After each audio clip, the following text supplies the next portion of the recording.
A place where I'm missing can be. If you're looking for a real church, come to God's perfect will. How much God's perfect will? Come to God's perfect will. Oh, oh, oh, oh, oh, oh.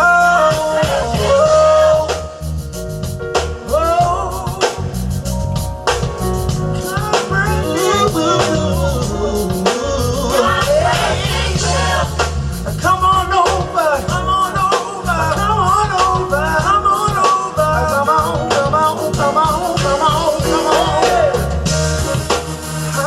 God's perfect will, come to God's perfect will, where the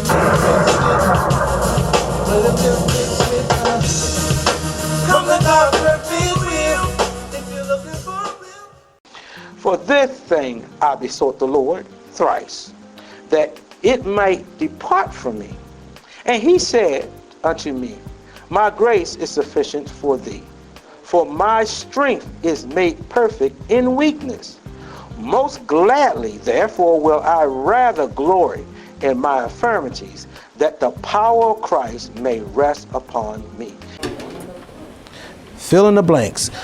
I want to come from the perspective and a view of God is sufficient, where most time we hear that Paul had a problem, he had an infirmity, he had a condition that he sought the Lord to fix.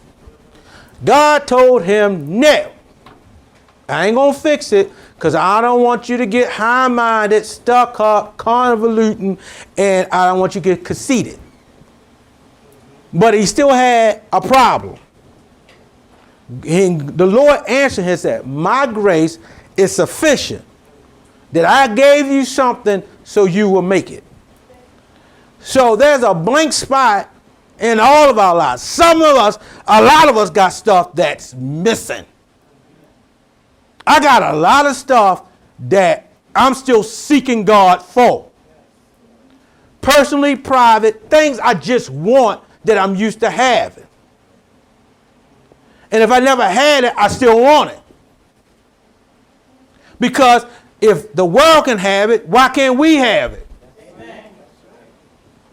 If the world rich and don't love God, why can't we be rich and love God? Amen.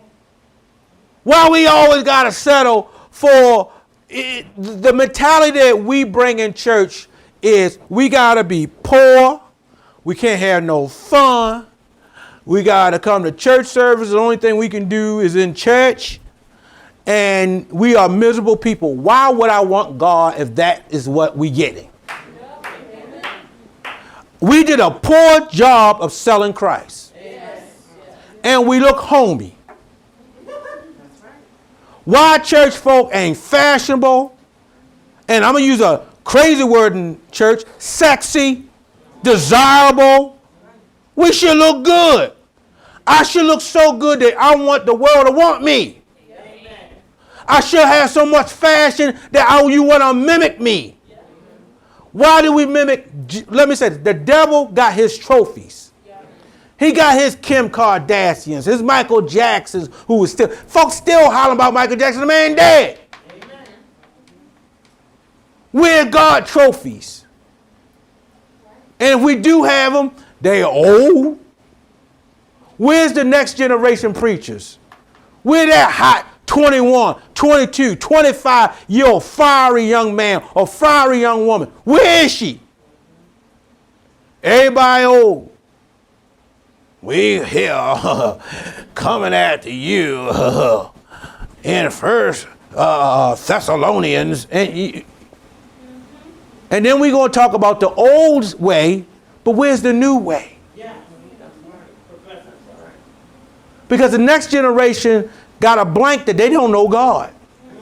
The next generation got a blank that they ain't never been to Sunday school.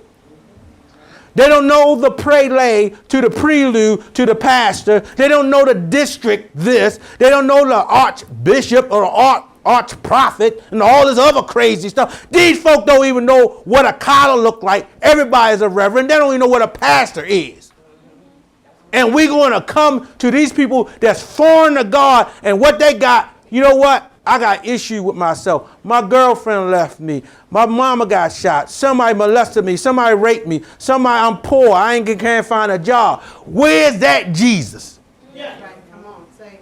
Because they don't want to hear you, the district of this district, and I've been here, and you talking. You might as well be talking Swahilian to them because they don't understand what you're saying, and you don't have a message that's related to their problem today. Yeah. These blanks got to be filled in the gospel of Jesus Christ. Yeah. That's why Jesus came in a relevant way and used parables so the folk and common people can understand the kingdom of God. Yeah. Yeah. And so now we got to preach a relevant word that you don't have to change the Bible. Paul told you he had a thorn. What was the thorn? We don't know, and I don't care. It bothered him. Yep. So fill in the blank and put your thorn in that place. Yep. What's bothering you? What you been petitioning God for? Yep. And see, some of us, you know what I tell people, have you ever talked to a friend to get advice from, and your advice to yourself would have been better than what they gave you? Yeah. Have you ever, okay, you come with them and they tell you something crazy? Oh, girl, I wouldn't put up with that. Girl, you know what I'll do? I'll slit his tires. What? Mm-hmm. No, I ain't asked you about that. I want good advice. Nothing gonna get me locked up. That's why you gotta be careful who your pillars are. That's right. Let me say something too. I have learned the people I counsel, I can't let them counsel me. Right. I can't. Because if they're always coming to me, that doesn't mean they ain't got no wisdom. And if I need wisdom, I need to go somebody greater than I. I don't listen to people who are broke when I'm asking and talking about money. I can't deal with people who ain't got no money. I'm not going to go to people who have money. Who don't have it. They can't give me advice how to make money. So you got to understand something.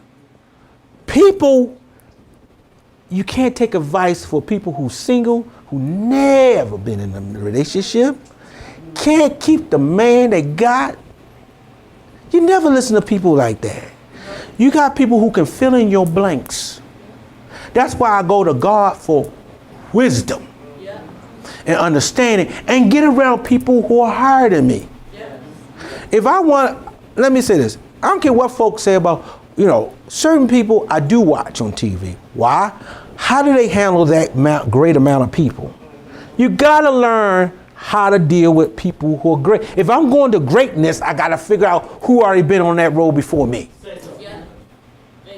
And see, when God gives you sufficiency, he gives you enough. He told Paul, I gave you something to make it. I gave you enough to make it. You can deal with that infirmity because I put it in you to deal with it. Yeah. Well, what do you mean by that? Example. They fixing a water main.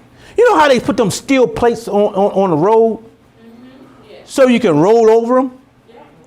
Here it is again. My grace is God the same way will put that steel plate over your life. It didn't stop the cars from rolling over it. You might hear a boom, boom, boom, but you're still moving forward. Yes.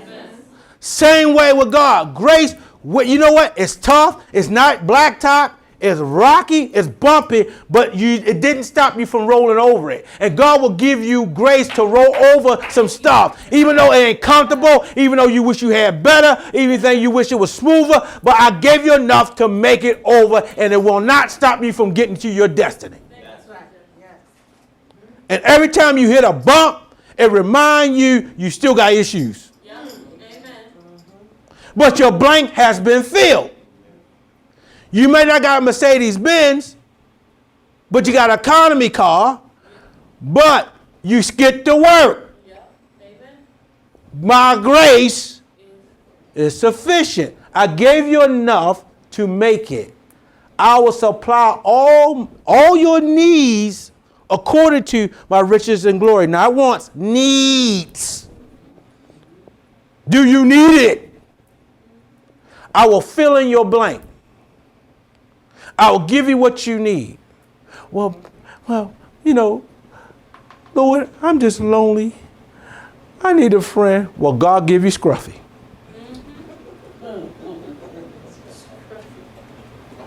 Well, God, I want some male companionship. God will give you a friend that don't want to get involved with you until he'll make you wait for your husband. Yeah, that's right. That's right. He'll give you a man that will go out with you, hang out with you, and don't want to touch you. Yeah, that's right. And you're like, well, when we hook up? No, I don't want you. But you're a good friend. And he'll tell you about the other women he's dealing with. Because God knew that, what? You asked for companionship. He gave you a friend, didn't he? He ain't tell you get involved. Because he got something better for you. I'd rather God blow it. Now, after I've been through what I've been through, I'm waiting on the Lord. Amen. And if it slapped me in the face, I'm going to still look at it. Is it you, God? I'm going to test it. I'm going to throw fire at it. And if it doesn't walk away, then it was for me. And I ain't going to tell you nothing. Why? Because God got to fill in that blank. People say, why? I'm focused now. He said, seek ye the kingdom of heaven and everything will be added. If you seek God, God will add it to you. Not you go after it. Seek him first and God will fill in your blanks. And everybody got a blank. Well, I ask a question. Does anybody got everything they want? If you got money, you ain't got a good relationship. You got a good relationship, you might not got money. You could be a rich man and lonely, and you can have somebody you love, and y'all broke, and y'all can't go nowhere. It's a blank. There's always something wrong with somebody. And you're always going to have something that's wrong with you, that you're seeking God for, that you haven't gotten yet. And people say, well, God, how do you feel it? You didn't die last year. You were waiting for God last year, and you still made it through last year without it. Yeah. So what is the priority of you having it if you're still alive? If it's not going to kill you, they ain't that important. Yes. That's people need livers, and God gave them grace to survive, and they sure need a liver. But God's grace kept them alive. God will keep you alive if you believe and trust in him. Yes. And see, some of us will fill in our own blanks, and that's why we messed up. Right. Amen. We'll write in stuff that God didn't write in for us. Yeah. And we get in problems when we fill in our own blanks. Yeah.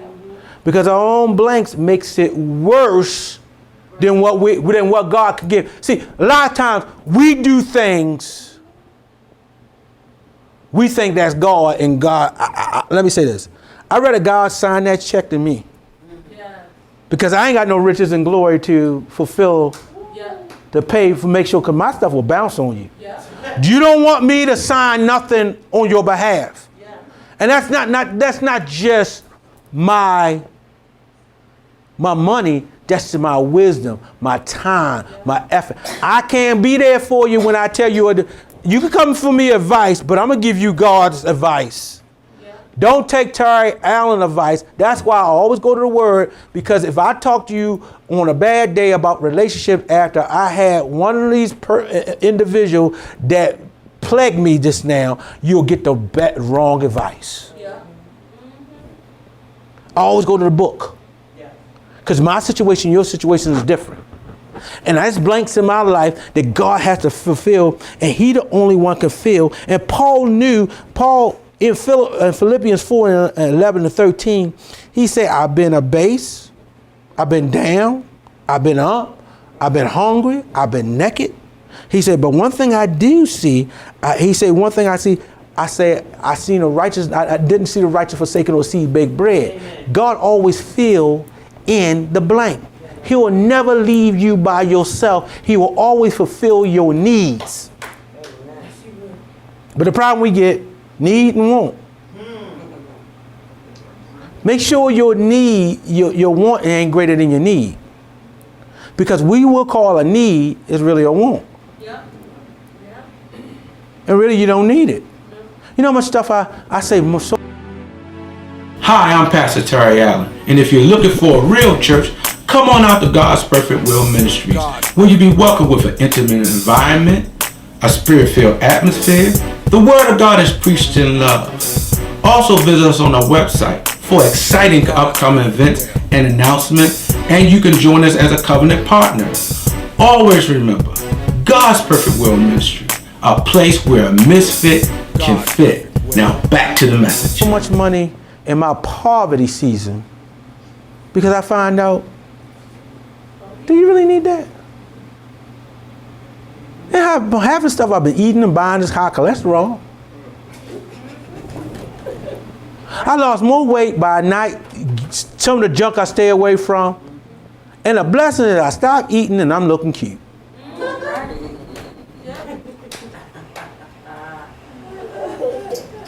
I thank God as an older man, you got folk desiring you. I want fool with you, you own dummy. You broke and you're dumb. And I'm old, so I don't need all that from you. God. I just want somebody to sit down, have a nice conversation. So you are not intelligent. See, what my needs has changed. Where I was a young man, all you want is booty, booty, booty, booty, booty. Nice shape, this, that. Now I want what is in your head. Because I'm old, my back hurt, and we ain't got to worry about all that sexual stuff. I want to know what you got in your head. Can we sit down to dinner and have a meaningful conversation? Can we talk? Can you talk right? Do you got a bunch of hood rat in you where we can't even, everything is always folk that don't have, let me say this. Certain things people now I need. I don't need none of this, all this drama. She said this and see, what do that mean? Who cares? Popping your neck and always controversy and you always got an issue and every time I sit across for you, it feel like you ready to jump over and fight me. I want something calm, sweet, nice, pleasant. You ain't bite my head off every time I talk to you. I need something to fill in my blank where I like, hey, hi, how you doing? Intelligent conversation. And if we have a different of opinion, you ain't got a knife at my throat. What'd you say?